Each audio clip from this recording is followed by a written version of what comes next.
able to have that background understanding of what we're doing with our animals. Now, our dolphins, for example, we need to understand their basic anatomy and how they're moving around their environment. So a real quick Dolphin 101 anatomy lesson for you all. We're going to go through their fins and flippers. We know that dolphins have pectoral fins on the front of their body, one on either side. These pectoral fins help them to be able to steer as they're swimming and also to be able to stop when they're swimming quickly. Now that fin up on top of their back, that's their dorsal fin. We think that helps them to stabilize themselves while they're swimming and also can help them to regulate their body temperature when they stick it up above the surface of the water. Now, not every species of dolphin has this dorsal fin, so scientists still debate the exact purpose of it.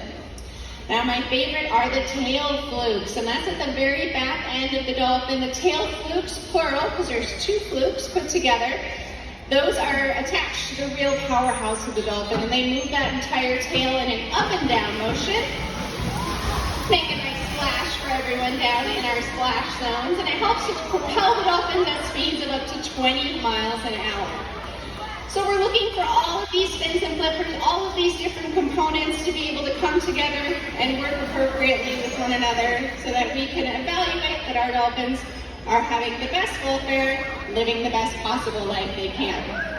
We're obviously very passionate about these dolphins that live here at the zoo. We're very educated about them. We have lots of time building up the relationships with them. Therefore, we get to be inspired by them every single day.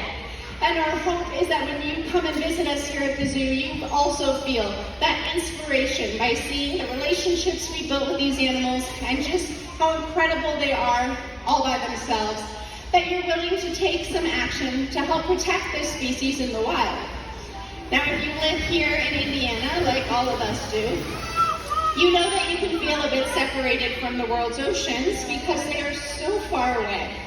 But our watershed right here in Indiana connects us through the Mississippi River all the way down to the Gulf of Mexico, where dolphins like Little Trooper here were rescued, and we can find Atlantic bottlenose dolphins in their natural habitat.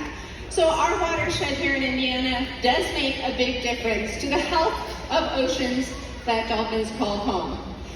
Things that you can do in the places where you work or play include making sure that you are not contributing to any excess litter that might find its way into a storm drain and out into our waterways. But there's plenty of things you can do at home as well. Simple things like making sure not to over-fertilize your lawn. That excess fertilizer is going to wash right off your lawn into the storm drain, not only being a waste of money for you, but it's going to cause excess nutrients in our waterways, which could lead to harmful algae blooms once compounded throughout the river system as it makes its way to the ocean. So our small actions here at home can make a big difference for animals like dolphins.